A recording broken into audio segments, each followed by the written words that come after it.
Welcome to Within the Frame, where we bring the most pressing issues across the globe into focus. I'm Kim Mok-yeon. The United States and Iran have cleared an important early huddle in their post-war negotiations. Despite tensions triggered by President Trump's renewed military threats and continued violence on the Lebanon front, negotiators meeting in Switzerland have agreed on a roadmap toward a final ceasefire deal within 60 days. The talks also produced new mechanisms aimed at managing tensions in Lebanon and safeguarding shipping through the Strait of Hormuz. To discuss the diplomatic significance of these developments, we first connect to Professor Mohamad Elmasry of the Doha Institute for Graduate Studies. A very big welcome. Thank you for having me. So, Professor, like I've said, the U.S. and Iran officials held their first working level talks yesterday following the ceasefire MOU. Well, despite a brief suspension, both sides reportedly agreed to draw up a roadmap towards a final agreement in around 2 months. What is your overall assessment of all of these talks?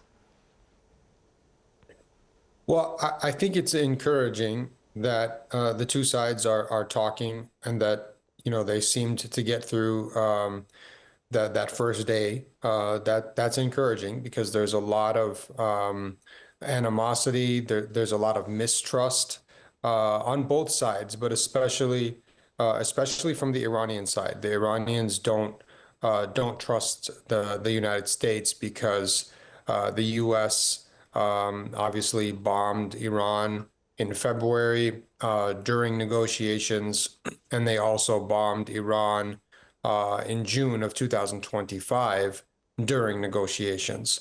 So there's a lot of mistrust there. So the fact that they were able to get through this, opening period is a good sign. I think the fact that there are some mechanisms in place, two strong mediators, Pakistan and Qatar, both of whom have the trust of the Americans and the Iranians. All of that is, I think, favorable. Having said that, we still have to be very cautious because there are potential spoilers. I think the two sides remain far apart on some of the key final outcome issues related to the nuclear file and also the Strait of Hormuz. And of course, we shouldn't forget Lebanon because that will be very important. If fighting continues in Lebanon, or if Israel refuses to withdraw its occupying forces there, then we certainly could still be in for some trouble. Right. So as you've just pointed out, one of the biggest challenges is, of course, Lebanon. Even after the MOU was announced, Israel continues strikes against Hezbollah, although both sides reportedly agreed to create a mechanism to manage tensions there. What do you think Israel is trying to achieve right now, and how effective could this framework actually be? Right. Well, I think Israel's objectives are pretty clear. Israel has a national territorial expansion project, Greater Israel. So just so the viewers understand, it's very mainstream in Israeli society and in Israeli politics, in Zionist philosophy, that all of the land, this is the belief, all of the land from the Euphrates River in Iraq to the Nile River in Egypt has been promised to the Jews by God in the Bible. This is a very mainstream belief. Benjamin Netanyahu, the prime minister of Israel, has recently proclaimed his commitment to Greater Israel.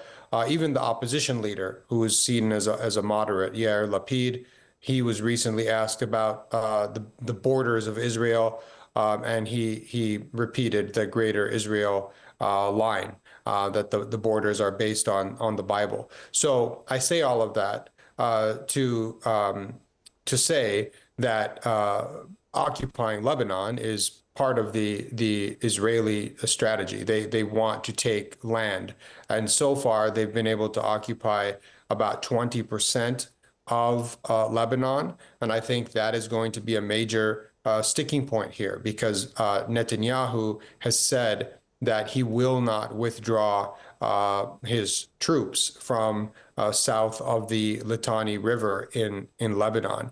On the other hand, the Iranians are adamant that Israel withdraws from Lebanon, and they were keen to include that in the MOU, in the Memorandum of Understanding. In fact, Lebanon is mentioned 3 times in the very first article of that MOU. And on the second mention, it talks about Lebanon's territorial integrity. And so that's clearly a reference to the Israeli occupation. So it's not enough for the Iranians that Israel would cease firing, which they have done now for about 24 hours or a bit more than that now. It's going to be incumbent at some point for the Israelis to withdraw from the south of Lebanon. And if they don't, then I think that there's a chance that that could derail this whole thing. Right. Thank you for the explanation. So the developments in Lebanon would definitely be critical to the process itself. Now, going beyond that, the nuclear issue also remains at the heart of negotiations. Of course, Iran says it has no intention of building nuclear weapons, but refuses to give up uranium enrichment, while Israel insists it will never accept a nuclear-armed Iran. How much room is there for a potential compromise? Well, I think there's a lot of room. I mean, we have a precedent. We have the JCPOA, which was signed in 2015. The Iranians have already said, as you pointed out, that they don't intend to develop a nuclear weapon. I think if they did intend to develop a nuclear weapon, they would have done it by now. They were abiding by the terms of the JCPOA when Donald Trump unilaterally withdrew from that agreement in 2018. There is a fatwa on the books still in Iran, a religious edict that says it is forbidden for Iranians to develop a nuclear weapon because it's against the teachings of Islam, according to that interpretation. Iranians take that very seriously. The Iranian government takes that fatwa very seriously. And again, the proof is in the pudding. Iran could have developed a nuclear weapon had they wanted to by now. So I think there's a lot of room. But I think the sticking point is going to be whether or not the United States insists on zero enrichment, which is the Israeli policy. It's a very hardline policy. Of course, Iran insists that it is its right under international law and according to the NPT, the Non-Proliferation Treaty, that it is their right to enrich uranium up to safe civilian levels, 3.67%, which is what Iran had been doing for the 3 years of that JCPOA. So if the United States is going to be okay with that, then I think we can get an agreement. If the U.S. Is adamant on zero enrichment, that Iran cannot even use nuclear energy, then I think we're going to have a problem. Right. Just as you said, this debate isn't really just limited to the region itself. Over in Washington, some critics argue that the U.S. conceded too much while asking for too little of Iran. Could that domestic backlash in Washington complicate future negotiations? Potentially, yes, because Donald Trump is under a lot of pressure. This has really been a disastrous war for the Americans. It was clear from the start, quite honestly, that this was a bad decision. It was a strategic miscalculation. I think Donald Trump, would have been wise to avoid listening to Prime Minister Netanyahu, who convinced him to launch this war on the 28th of February. But the U.S. has lost a lot of leverage. The Iranians took the best punch of the Americans. The Americans were not able to reopen the Strait of Hormuz with military force. The Iranians still have their missile program largely intact, according to U.S. intelligence. 30 of the 33 sites remain functional. The Iranians still have their network of allies in the region standing, the Houthis, Hezbollah, the PMF in Iraq. So the stated objectives of the United States and Israel were not achieved. And that has given Iran a lot of leverage. And that's why the MOU looks so favorable to Iran. And that's why you have the hawks in Washington and also the Israelis who are very unhappy with this agreement. But the reality is that this was the best that the U.S. could do under the circumstances. The Iranians have a lot of leverage because of their control over the Strait of Hormuz. I think Trump recognized that, and he had to make an agreement to end the war. And from his perspective, this was the lesser of two evils. Right. So having said all of that, looking at the current situation, Professor, do you think a final agreement can actually be reached within the deadline? And what will be the key indicator that this process is actually on track?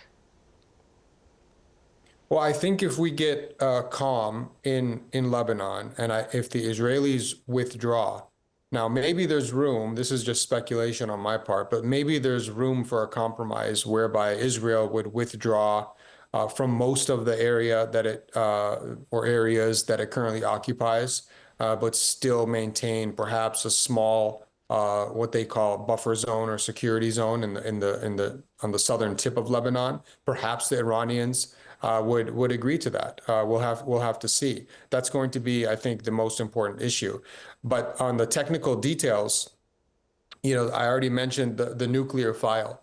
What is the American position going to be on enrichment going forward? Are they going to maintain this strict hardline Israeli policy of zero enrichment, or are they going to go back to the JCPOA, the Obama agreement, which did allow the Iranians to enrich uranium at safe civilian levels? That's a major question. Another big question is what happens with that stockpile of highly enriched uranium that Iran possesses. They have about 400 kilograms of highly enriched uranium, enriched to about 60%. They did that after Trump withdrew from the JCPOA, and they did that as a kind of a negotiating card to use against the Americans in future negotiations. So what happens with that stockpile? The Americans want it to be extracted from Iran and shipped out to the United States and destroyed. The Iranians are saying they would prefer to keep that highly enriched uranium in Iran and downblend it, dilute it to safe civilian levels. So that is also a sticking point, and we'll just have to see where the negotiations take us and what the mediators can work out. Right. We'll be watching closely to see whether this roadmap leads to a final deal. Thank you so much for your insights tonight, Professor Elmasry. Thank you. Well, the impact of these talks actually won't be limited to diplomacy. Markets are also watching closely for signs of stability in energy prices, shipping, and global trade. For more on economic implications of this, we are joined by Professor Song Soo-young of the Chungang University. Thank you for joining us, Professor. Yeah, thank you for having me. So let's turn right away to the economic impact. So with follow-up talks now underway, hopes are growing that supply chains and energy markets could begin to stabilize. How much of a calming effect could this have on oil prices, shipping, and global supply chains? Yeah, so far the news that was delivered from the Switzerland Qatari owning resort, the delegation from both countries, U.S. and Iran, has made some kind of joint statement, at least to continue their efforts to make some eventual ceasefire. That is good news. Therefore, in oil prices will be expected to stabilize, and disinflation will follow, and also shipping and some kind of other supply chain, petrochemical products back and forth through the Hormuz Strait.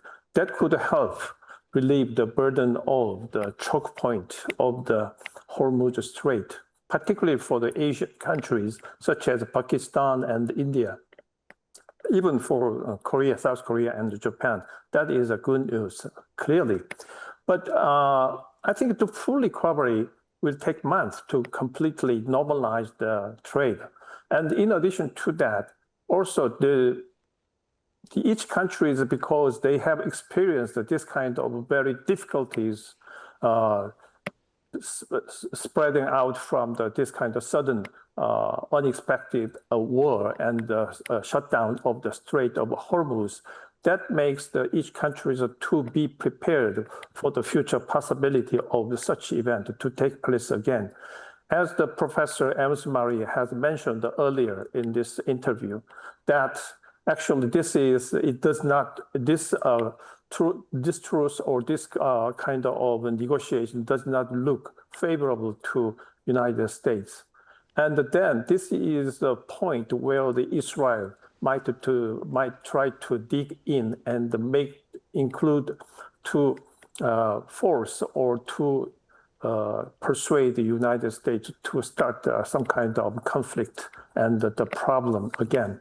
So to that regards, and after this negotiation and the successful negotiation, still we are going to see that the gradual change of economic change will be accompanied and combined with some kind of totally different landscape of the energy supply chain, or particularly the countries they would like to avoid the travel all through the Hormuz Strait as much as possible. That's my anticipation.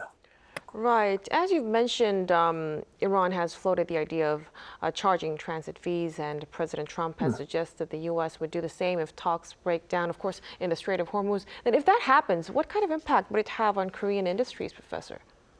Yeah, Korean industry, that is the bad news, because that clearly increased the price of imported goods in addition to the tariff. We have experienced the tariff problem.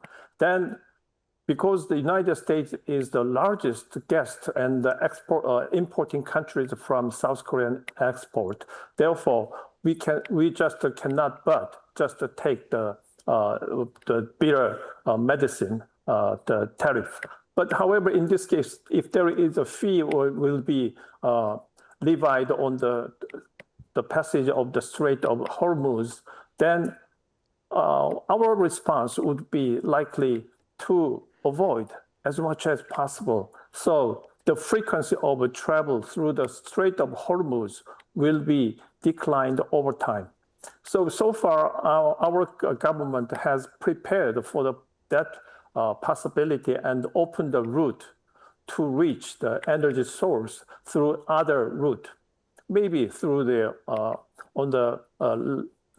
railway and through some kind of Caspian Seas, and also some kind of North Pole maritime seafarer route will be developed. Of course, it will take time, but even though gradually our country changed the route, and so immediately, if there is some kind of fee levied by both countries, Iran and the United States, that is another start of the conflict. Therefore, that is bad news, but our government make efforts to minimize and alleviate all those bad impacts on our economy. Then, Professor, what kind of conditions are actually necessary for this diplomatic process to actually translate into real recovery for the Korean economy?